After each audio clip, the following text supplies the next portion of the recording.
நடிகர் திலகத்துடைய திரைப்பயணத்தில் உயர்ந்த மனிதன் 1968ஆம் ஆண்டு வெளிவந்த திரைப்படமாகும். உயர்ந்த மனிதன் நடிகர் திலகத்தின் 125வது படம் அப்படின்ற பெருமையை பெற்ற திரைக்காவியம்.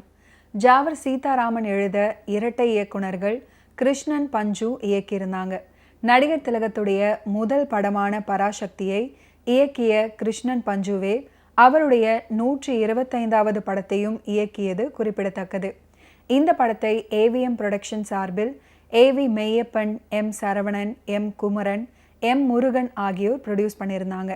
இந்த திரைப்படத்தில் சிவாஜி கணேசன், வாணிஸ்ரீ, சவுகார் ஜானகி, சிவகுமார், பாரதி மற்றும் பலரும் நடிச்சிருந்தாங்க.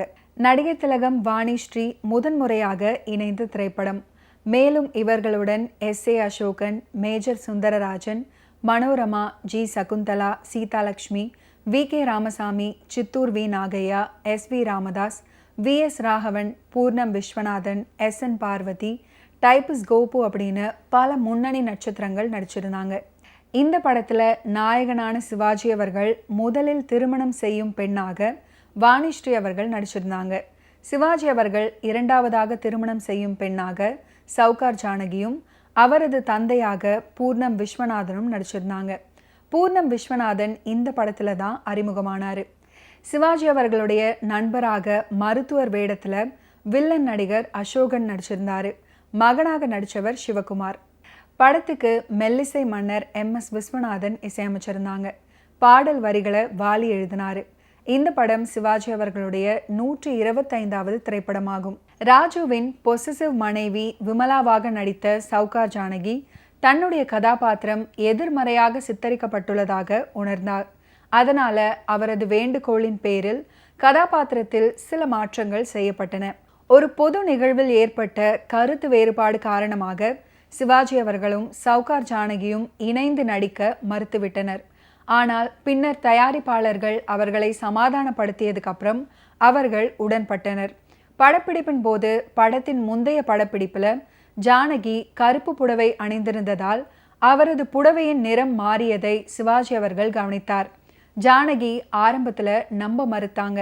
இருந்தாலும் படப்பதிவுகளை பார்த்ததுக்கு அப்புறம் தன்னுடைய தவறை உணர்ந்து சிவாஜி அவர்கள் கிட்ட மன்னிப்பு கேட்டாங்க. ராஜு சத்தியமூர்த்தியை அடித்து வீட்டை விட்டு வெளியேற்றும் காட்சிக்காக சிவாஜி அவர்கள் சிவகுமாரை அடிக்கும் பிரம்பு உடைந்து விட்டால் அதை தடுக்க பல பிரம்புகள் காப்பு பொருளாக வைக்கப்பட்டிருந்தன.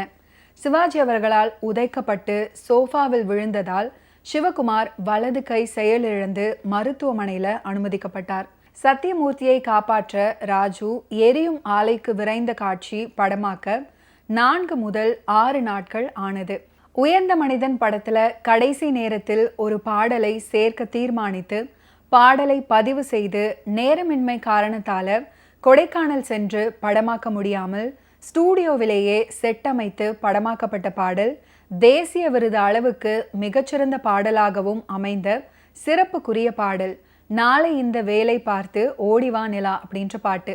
தேசிய திரைப்பட விருதுகளில் முதன்முறையாக பின்னணி பாடகர் பாடகியருக்கான விருது அறிமுகப்படுத்தப்பட்டது. முதல் விருதினையே இசையரசி பி. சுசிலா அவர்கள் உயர்ந்த மனிதன் திரைப்படத்தில் அவர் பாடிய நாளை இந்த வேலை பார்த்து ஓடிவா நிலா பாடலுக்காக பெற்றது சிறப்புக்குரியதாகும்.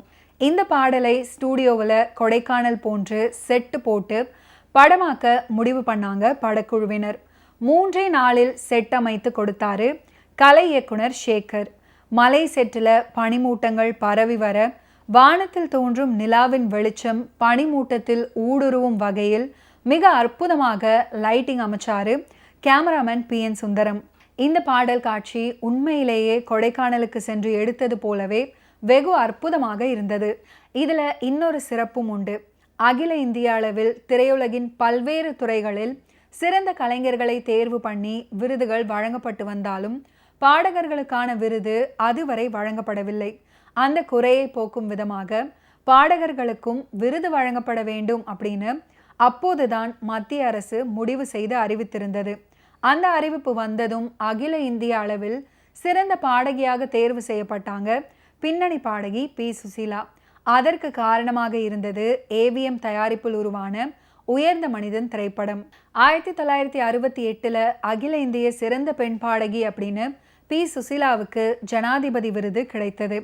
உயர்ந்த மனிதன் திரைப்படத்துல உயிரே போனாலும் பொய் பேச மாட்டான் சத்யன் என்று சிவாஜி முதல் அத்தனை கதாபாத்திரமும் சொல்லும்படி அந்த வேடத்தை உருவாக்கி இருந்தாங்க. 1931 பேசும் படம் வெளியானது. இந்த 90 ஆண்டுகள்ல மிகச்சிறந்த தமிழ் படங்கள் அப்படின்னு 100 தேர்வு பண்ணா அதுல நிச்சயம் உயர்ந்த மனிதன் படமும் இருக்கும். காக்கும் கரங்கள் படத்துல சிவகுமாரை சினிமாவுக்கு அறிமுகப்படுத்திய ஏவிஎம் இருந்த ஒரு நல்ல காட்சியையும் அந்த படத்தில் வெட்ட வேண்டிய நிர்பந்தம் ஏற்பட்டு அவருக்கு பெருத்த ஏமாற்றத்தையும் வலியையும் கொடுத்தது. அதற்கு வட்டியும் முதலுமாக உயர்ந்த மனிதன் திரைப்படத்துல சிவாஜி அவர்கள் நடித்த வேடத்தை விட அப்பழுக்கில்லாத அரிச்சந்திரனாக சத்தியமூர்த்தியாக வாழ்ந்து காட்டும் வேடம் கொடுத்து அவர் நெஞ்சில் பால் வார்த்தது. படம் முடிந்து வெளியானது. இந்த படத்தில் பணியாற்றிய அனைவரது உழைப்புக்கும் பரிசாக ரசிகர்களும் மக்களும் மாபெரும் வெற்றியை கொடுத்தாங்க. சிவாஜி அவர்களுடைய 125வது படத்தை வெற்றிகரமாக எடுத்து வெளியிட வேண்டும் அப்படின்ற ஏவி மெய்யப்ப செட்டியாரின் முயற்சி வெற்றிகரமாக அமைந்தது. ஓகே வியூவர்ஸ், இன்னைக்கு நிகழ்ச்சியில் நடிகர் திலகம் சிவாஜி கணேசன் அவர்களுடைய ஃபிலிம் கெரியரில் நடந்த பல இன்ட்ரெஸ்டிங்கான விஷயங்களை நீங்கள் பார்த்து தெரிஞ்சிருப்பீங்க. மீண்டும் அடுத்தடுத்த எபிசோட்ஸில் சந்திப்போம். நன்றி, வணக்கம்.